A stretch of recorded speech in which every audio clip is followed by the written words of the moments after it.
Does this seem like some James Bond, Jack Bauer level shit to you? The difference between Indians and Pakistanis. This is the dumbest fucking thing I've ever never recognised his Judaic identity. Bought sausages for a Jewish man. It was about $1 million worth of damage. No, I don't remember because I myself am actually an immigrant. I was not born in Australia. Another person that comes to mind is Steven Seagal.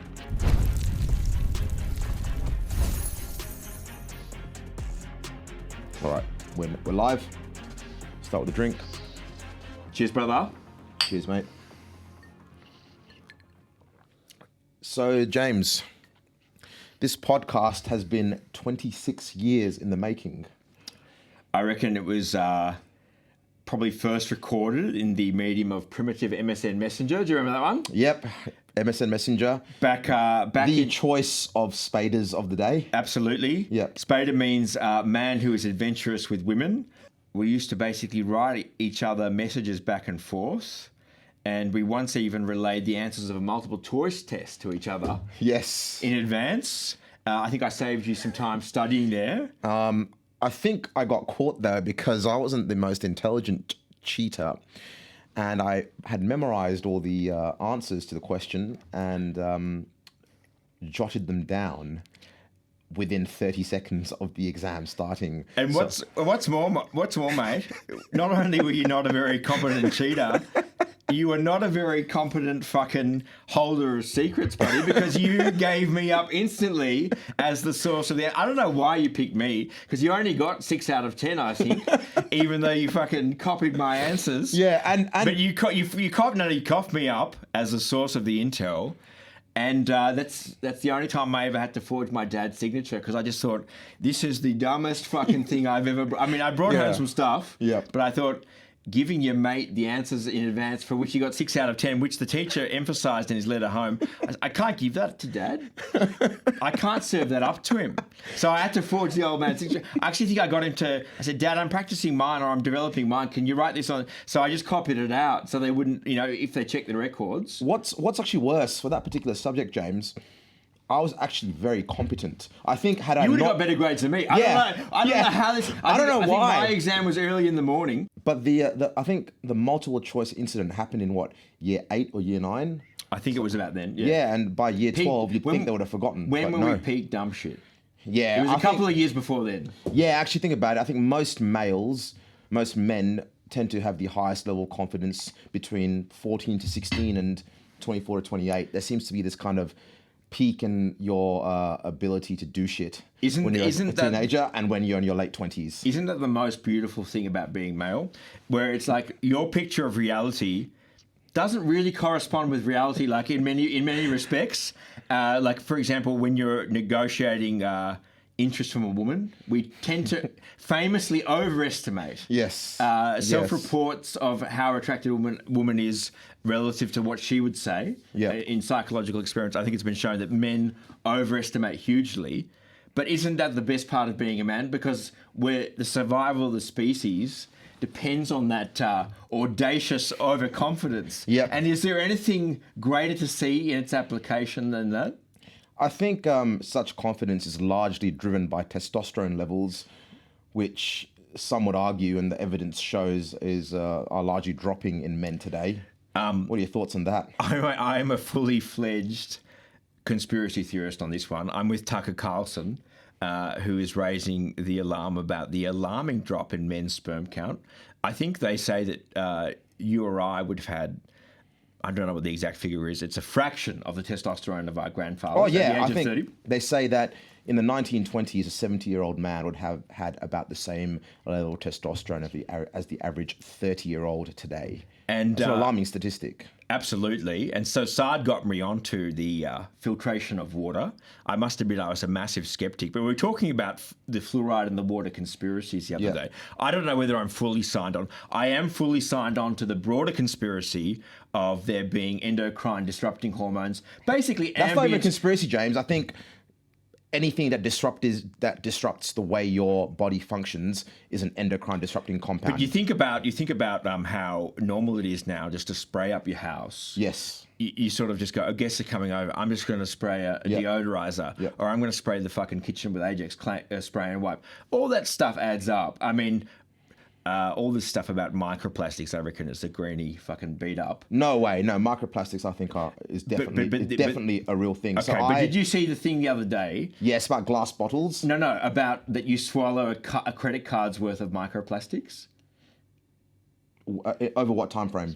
Basically, in a week. That was I find that hard to believe. No, there was a great credit card. There's worth? A great well. You said, look, you are the reason why those campaigns don't have a 100% success rate, but they basically got a 95% success rate started because this is repeated. There's a woman on TikTok, skeptical someone. I'll link her up in the comments. Yep. She's done a great job of pulling out this University of Newcastle study. That was sponsored by the World Wildlife Fund or the WEF, whatever they're called. Not the wrestling federation. No, no. Wasn't. I lost interest, I got to say, whenever at the point at which WWF went to WWE. I think they lost their balls by backing down to a bunch of fucking greenies. Speaking of bullshit and combat sports, if we're going to be so kind as to call we had a plan to talk about politics and current events. I don't reckon we're going to touch them. No, we'll get there, guys. Perhaps we should do an introduction. No. Keep going. When it comes to combat sports and bending the truth, another person that comes to mind is Steven Seagal. Oh yes. Now, absolute legend of the game. He was an absolutely brilliant actor. And from what I understand, he is a legit Aikido master. Now, James, I'm not sure how familiar you are with martial arts. Aikido is a martial art with questionable effectiveness. I think it works fantastically against people who have little to no training, but its effectiveness against actual self-defense scenarios has proven to be limited. But especially against a lethal weapon, a man whose calves have to be registered as lethal weapons, such as yourself. Saad is dangerous. No, guys, I'm not. I'm a peace-loving man. He's dangerous. But Steven Seagal, what do I know about him? Look, I'm going to say every episode of the greatest ever reality show. That was a fantastic Lawman. show. Steven that Seagal, was a fantastic show. Now, was it the way Steven Seagal would code switch? Yeah. He would sort of turn to the camera and go, now, in the art of war, Sun Tzu said that the acme of strategy is to... And then he would find a black person and he'd go, yo, what's up, brother?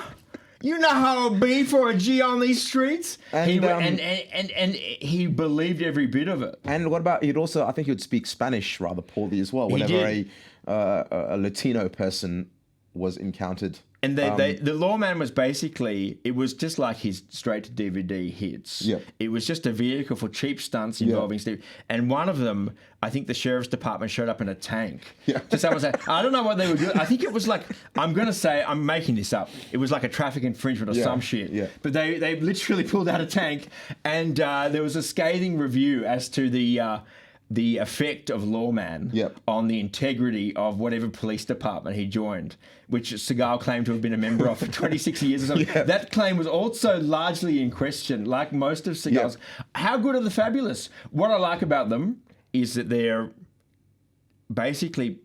not really hiding what everyone else is doing in entertainment. Like, I mean, Roxy Jacenko's life is lived out basically, as a total parody for public consumption. Yep. Steven Seagal was just on the bleeding edge of that, wasn't he? He just stopped giving a shit a lot longer ago than everyone else. I did watch a movie of his somewhat recently in the past year. I can't remember what movie it was. It was very forgettable. What I do remember is that during most of the fight sequences... Ryback, Under Siege 2. It was Under Siege 2. It wasn't even the... No, Under Siege was actually very good. That was a great movie. That was his hit. I think that was his hit. And there's another movie, and I can't remember what the scene was, but I remember he walked out, and there were a bunch of dudes trying to rob his car, and he said, "Excuse me, fellas, let me help you. I'm an expert in this situation." And he basically unlocks the car, and then they go to beat him up, and he sits down on the ground on his knees, and is like, "Come at me." It's Casey fucking Ryback, boys. It's our worst fucking nightmare.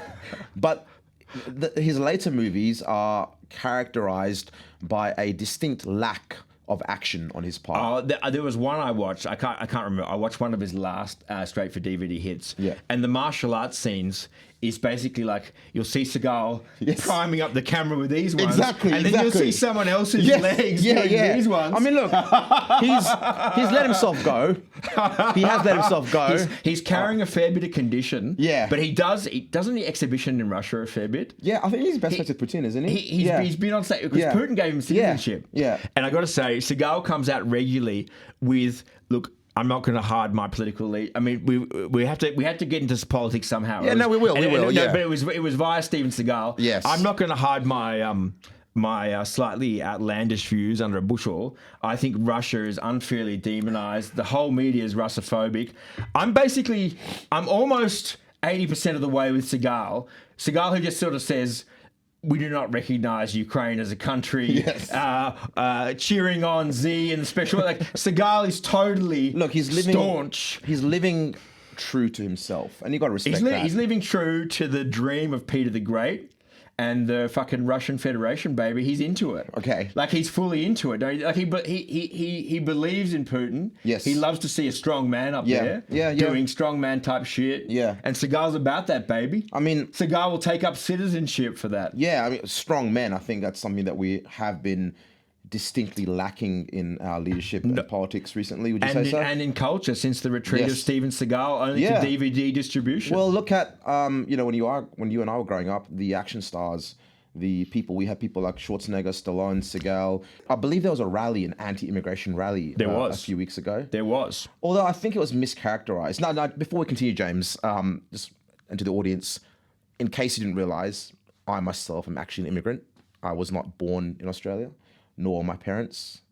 We moved here, we immigrated here. Just to make it clear. Now, James, were you born here, effectively? Are you an immigrant? I am too an immigrant. I was born overseas. I was born in Bali.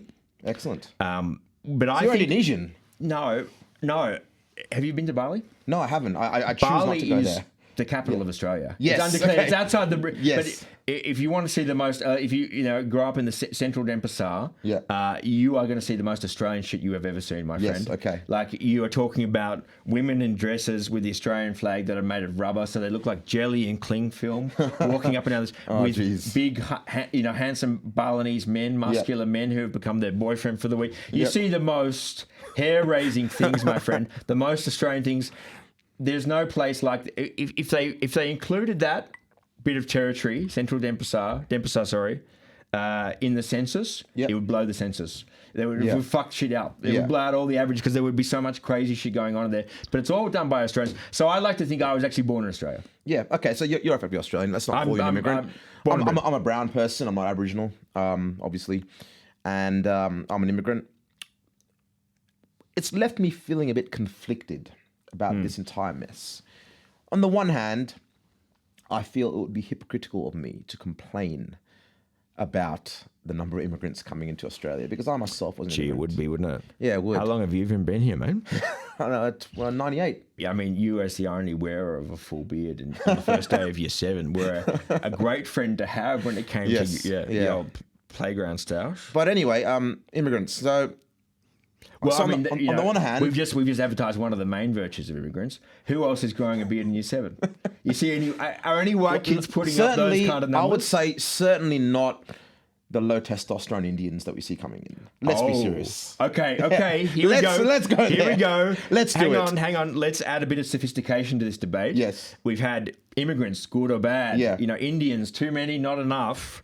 But here you're sort of saying, there's layers, there's levels. It's a layer cake. I think so. There's good immigrants and bad immigrants. 100%. And you reckon, where do you fall on the... Sorry, not good and bad. There's low T and high T. So I suppose if they want to bring in people who will vote for them in the future, will stay quiet. No, but you're touching on sensitive ground here. Are we? I mean, James, on this podcast, I think nothing is off limits, isn't unknowingly, sir, though. I mean, you saw the big kerfuffle this week.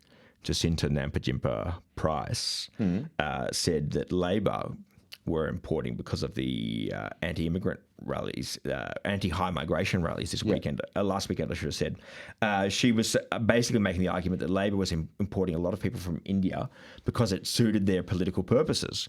And is this a similar argument that was what was made by the absolutely. I guess Democrats in the US and why they're letting in all these illegal immigrants from South America? And, it's basically a carbon copy of that argument. Yep. And I got to say, she was raked over the coals by her leader, Susan Lee. Okay. Do you know her? No, I don't. I did not. I'm not into politics at all. But yeah, but I did not expect you to know her, even if you had a PhD in this week's news in politics. You could be excused for missing Susan Lee.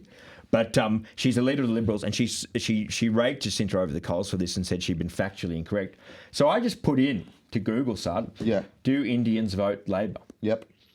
And what was the result? The first result was from an Indian newspaper. Okay. It's called, I think, the Indian Sun. Is it an Australian-based newspaper? Australian-based Indian newspaper. So a local broadsheet. You're seeing a lot of in-language Indian content, aren't you? I mean, even some of the major newspapers have started printing Hindi editions. Yes, okay. And things like that. The Herald Sun, I think, came out in Hindi. Yep.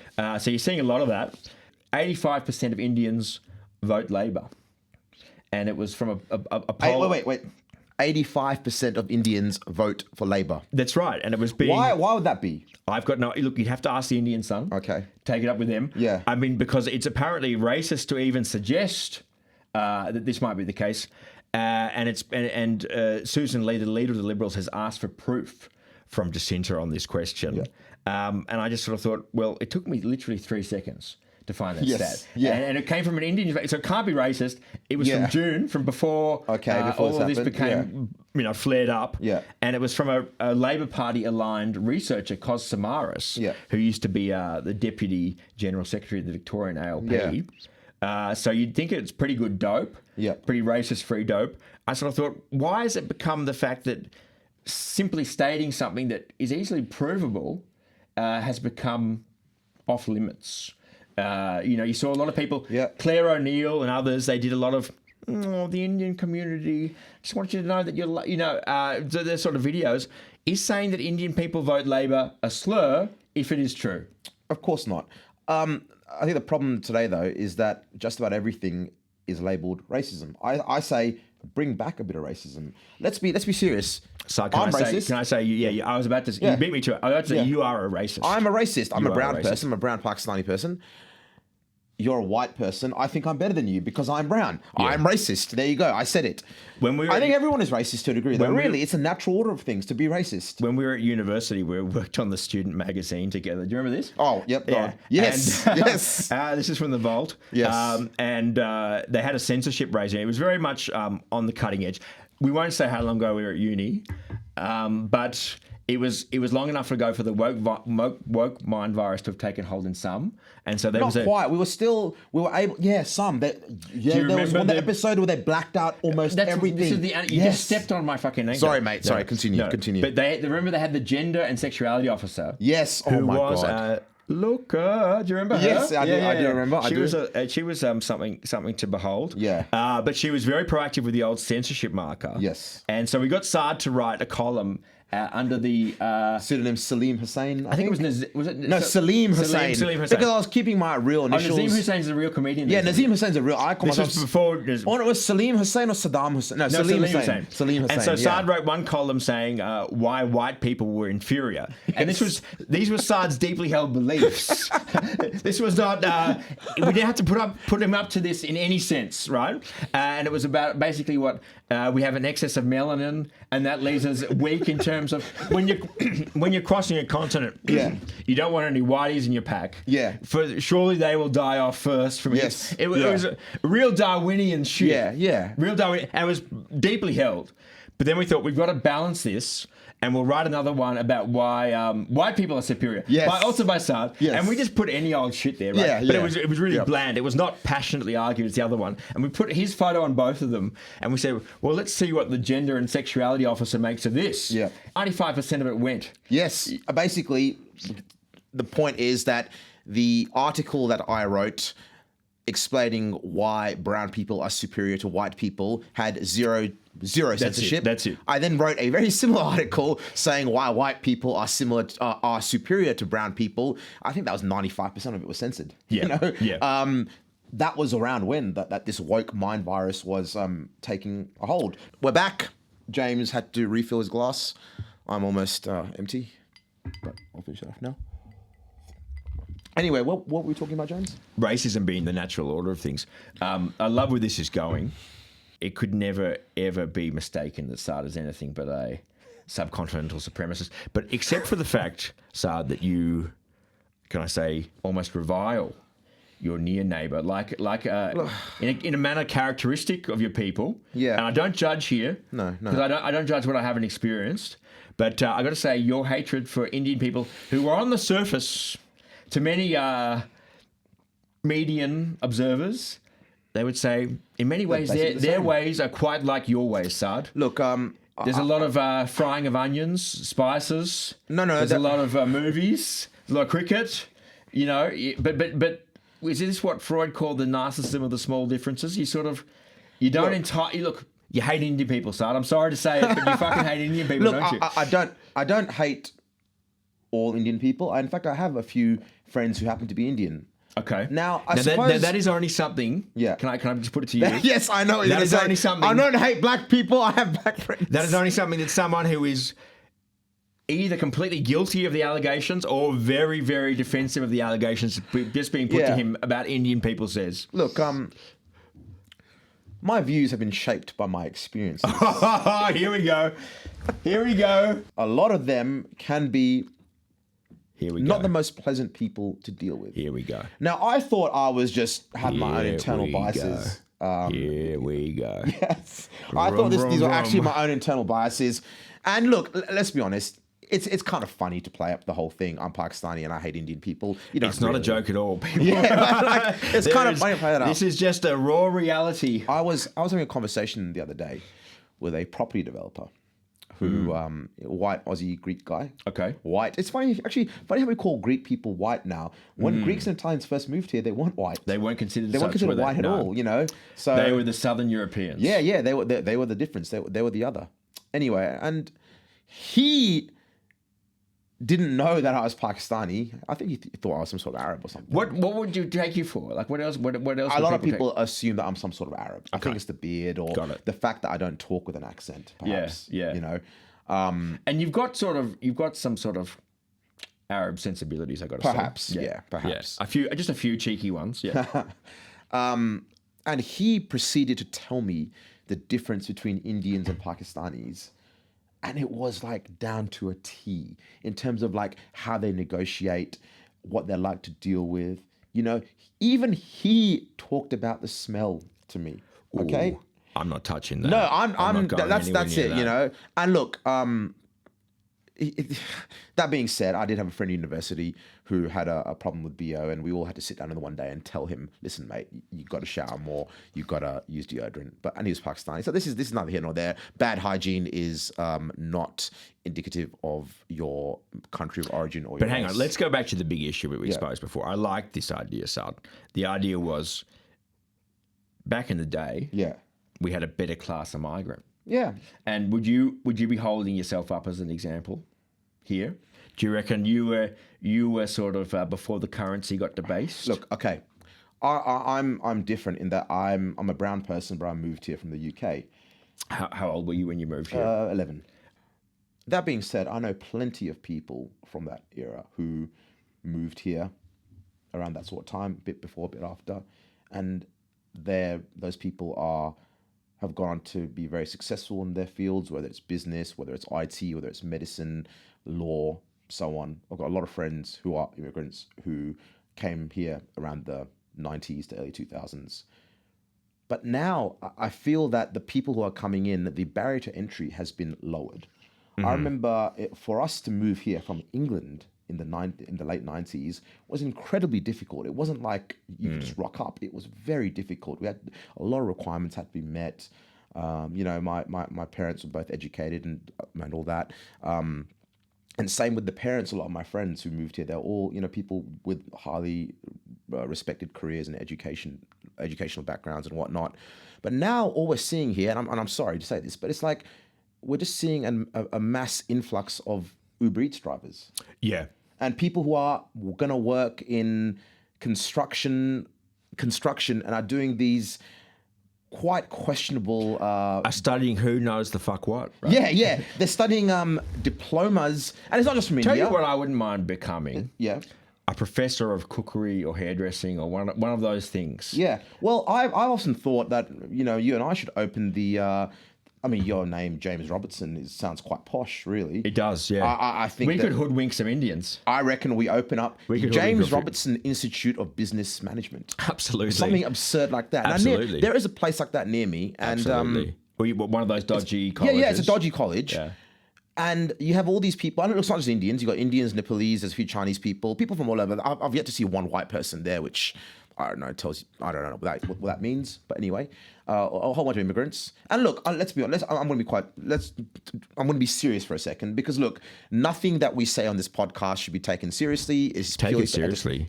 Take him at his word. For everything I say is purely for entertainment purposes. No, this is race hate, pure and simple. But the complicating factor is that almost everyone will say that he is of the same race as the people he hates. Yeah.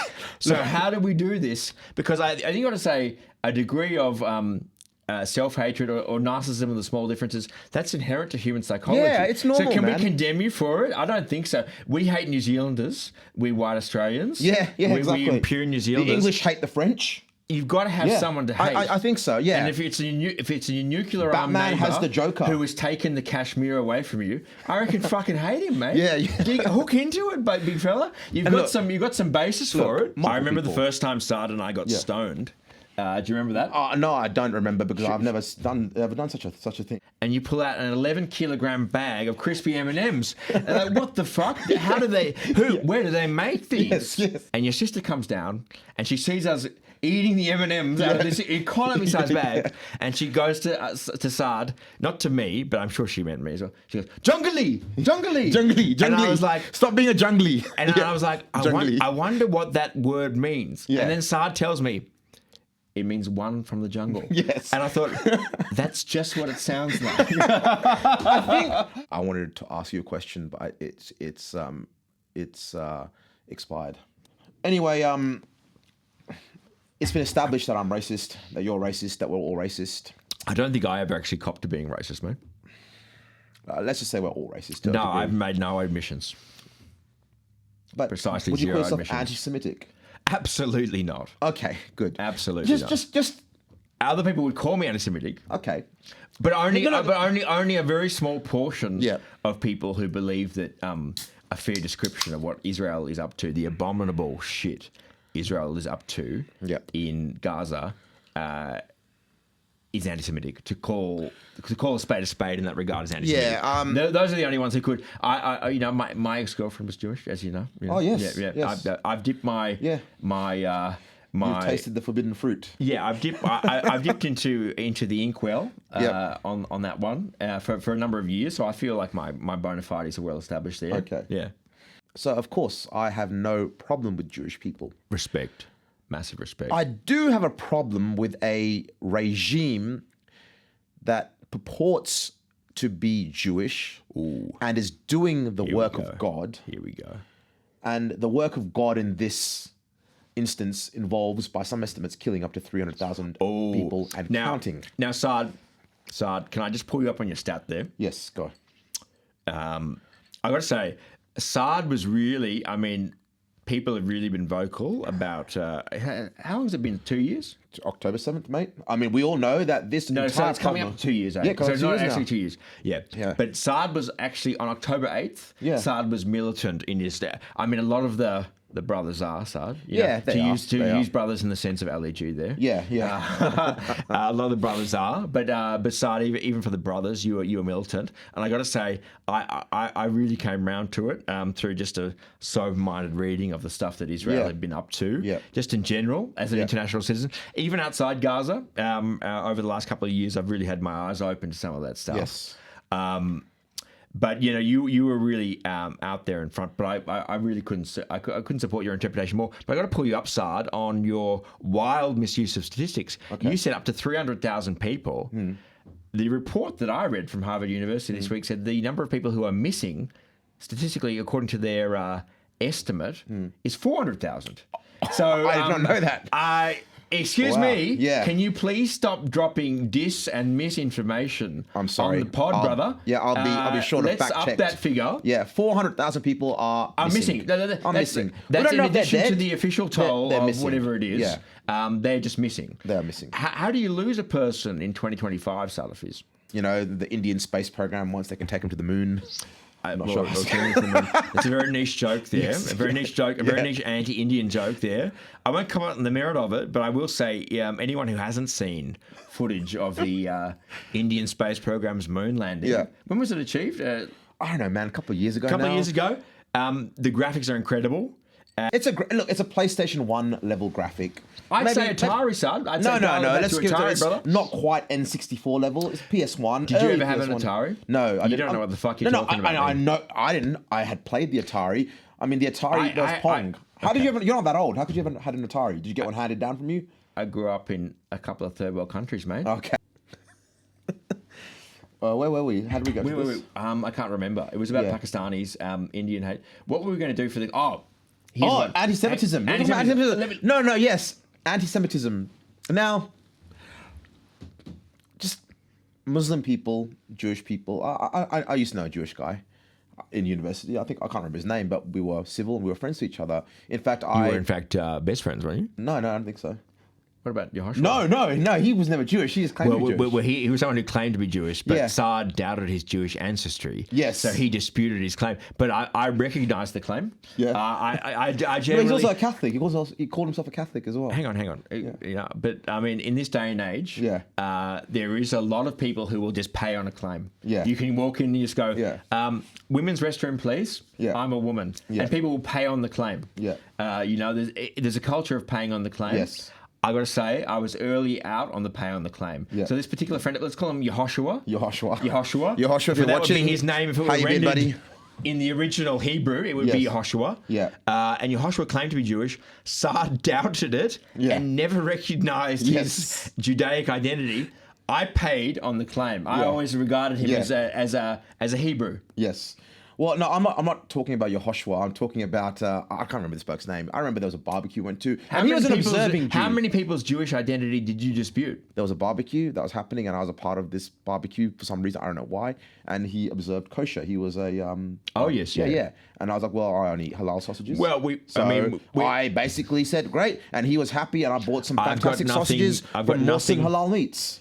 That's a great anecdote, Saad. No, and he was Jew, and he was great. So I'm just making it clear that I've had you've had a positive reaction with Jewish people. Yes, absolutely. I in fact used that anecdote whilst applying to a job. Yes, because there was you elevated the time that you once bought sausages from a man, and you sort of said to share them with a Jewish person. Hang on. Yeah. I've only got 6 shots in the chamber here in my revolver. Yeah. Which 6 am I going to load for my job interview anecdotes? The time I bought sausages from a Jewish man without incident? No. Bang. No. I bought sausages for a Jewish man. Okay, for a Jewish man. Sorry. Because he observed the kosher dietary laws. Yeah. Now, a lot of Jews, for them, eating halal meat is good enough or is identical effectively to kosher. It is. And vice versa for Muslim people as well. Muslim people, technically, depending on your interpretation. Can I just, Saad, can I just... Yeah, go. I've got to commandeer the steering wheel at this point. Go for it. I feel like we are veering onto controversial shoals here. Perhaps things that are likely to get us cancelled. Okay. Can I shift our attention Yes. to a completely unrelated matter? Yep. And that matter is the mystery of the anti-Semitic attacks that were across Australia. That was recently solved. On a kosher chicken shop, I believe. That's right. I mean, what was revealed... Saad, who was behind it after all? It was a huge surprise to me, Saad, that the Iranian intelligence agencies and Middle Eastern organised crime gangs were upon these crimes, the less serious of which was the bombing of a kosher chicken shop, but the incredible details of which were recorded as being that it took the thieves 3 attempts to locate the kosher chicken shop. Yep. And to set it alight. The first one was an abortive attempt where they were seen by people from the street. Yep. Okay. The second one was when they went to the wrong address. I'm getting the facts slightly muddled, ladies and gentlemen. Doesn't matter. But you pay for the muddling. That's why you tune into this podcast. You pay for the muddling. The second was an abortive attempt upon a bowls club. That was A bowls club? A bowls club, so As in like lawn bowling. lawn bowls that was thwarted by the sprinkler system.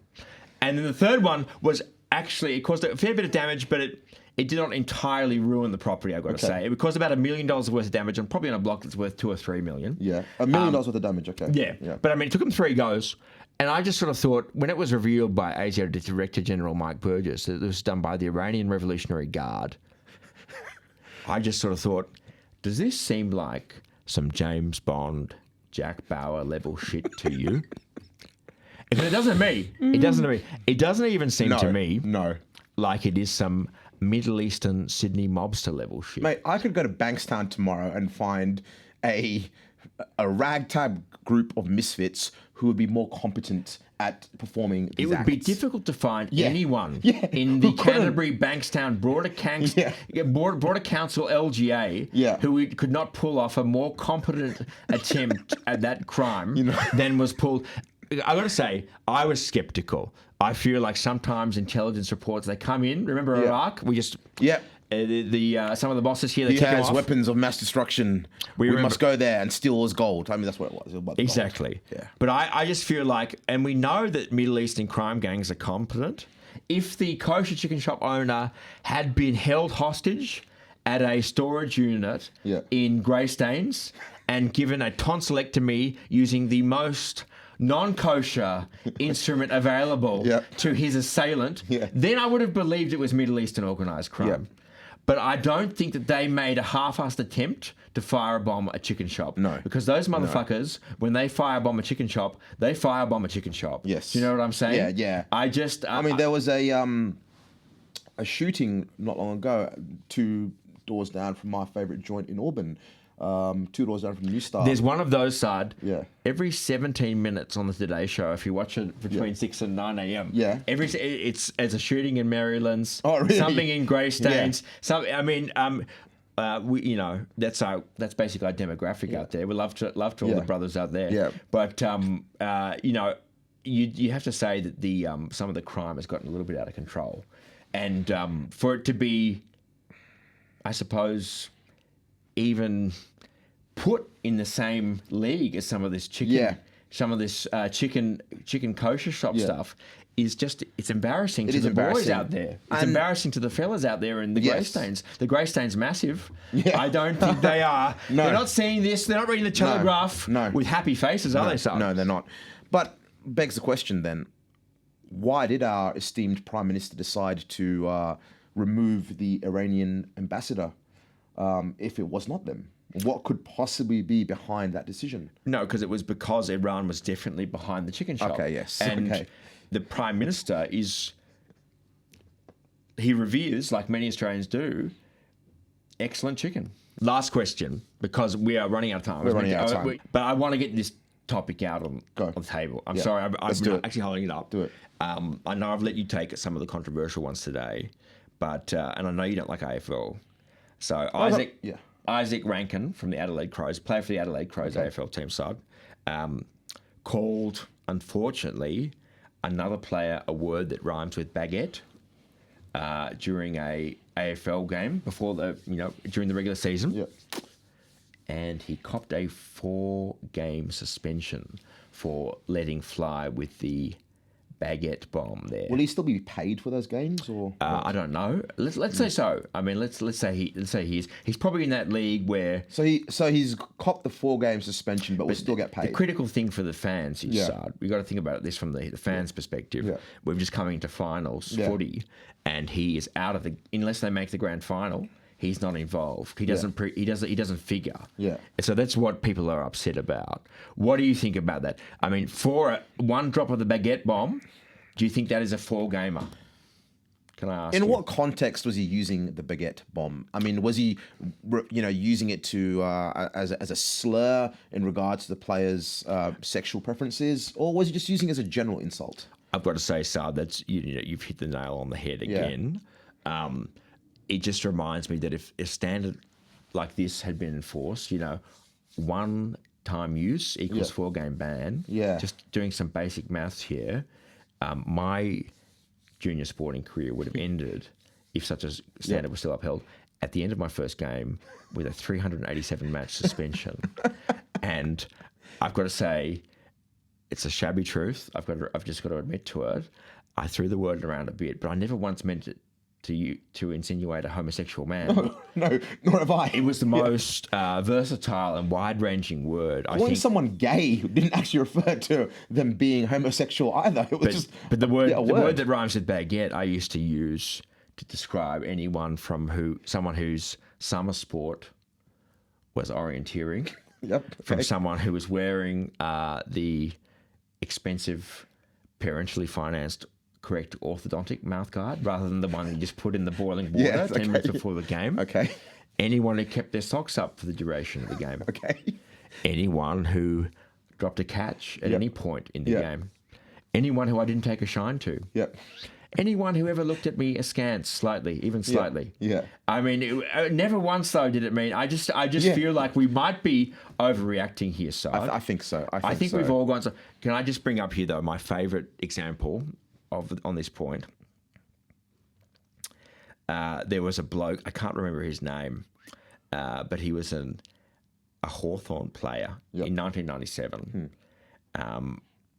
and he punched out of nowhere a guy from the Footscray Bulldogs on the side of the chin, knocked him to the ground, and as he's going through with the motion, he connects sensationally out of nowhere with another member of the Footscray Bulldogs, puts him on the canvas as well, quite unintentionally, swings around, and the umpire has to dive out of the way, right? It is some Three Stooges shit. Do you know what his penalty was? 1 game suspension. That was in 1997. Wow, how far we have fallen, that was in 1997. How far points to fallen. the listener who can remind us of who that player was for the Hawks, but it wasn't a controversial decision. But if you Google it, it'll be on YouTube. It is comical Three Stooges shit. And I just sort of feel like any one of those guys who got punched in the face and decked would have probably much rather been called a baguette. Yes. I mean, in the balance, in the scheme of things, and yet they receive 1/4 of the justice of the baguette wearer. Have our standards slipped so much in 25 years? 1970 to today, is it been a 400% increase in severity, or has it been, even greater than that? And are we the better for it, Saad? What do you think? Look, I will say one thing I have noticed amongst the current youth, the kids in high school. What are they called? The Zoomers. The Zoomers. Yeah. Zoomers. No, they're not really Zoomers. Because Zoomers are people who. What are we, Gen Y? I don't know, Some shit like that. Whatever. The kids who are currently in high school. Some shit. Like I know a few of them because I got family who are in high school. They are reacting to this overcorrection by bringing back banned words. Such as a word that begins with R and is used to refer to. I don't say that now because I'm Catholic. To engine timing. No, it's fine. It's also used when tuning an engine. So in order to change the timing of the engine, you use a bit of retardant there. Don't you? Exactly. You need a bit of retardant. 100%. You have fire accelerants and you have fire retardants. retardants. Both are very important things in firefighting. Agree. Now they are bringing that word back. I've seen it used, and it's. You've heard tell of it. Oh yeah, exactly, and it's fantastic. And you know what? No one's offended. No one really cares. No. I think. The baguette word. The baguette word, yeah. I'm not entirely sure. I think that one's going to be off limits for a while, brother. Yeah, okay. But look. You've just got to take that one out of the quiver. Language is very powerful. You've got to put that in a frame or something. Yeah. Baguette. Yeah. Did he get it? Did he get a workout? 4-match suspension. Did he get a workout? Sticks and stones may 4 break my matches, bones. I reckon. Yeah. I mean, golly gosh. Yeah. Golly gosh. But who knows? I feel like we're all going a bit soft these days. We are 100% going a bit soft. It's the fluoride in the water, mate. It's all the fluoride. So it's the fluoride in the water. All those endocrine disrupting compounds. Perhaps we can talk more about endocrine disrupting compounds and water filtration on our next episode. Absolutely, brother. Thank you, James. Thanks for watching, everyone. Catch you on the other side. Cheers.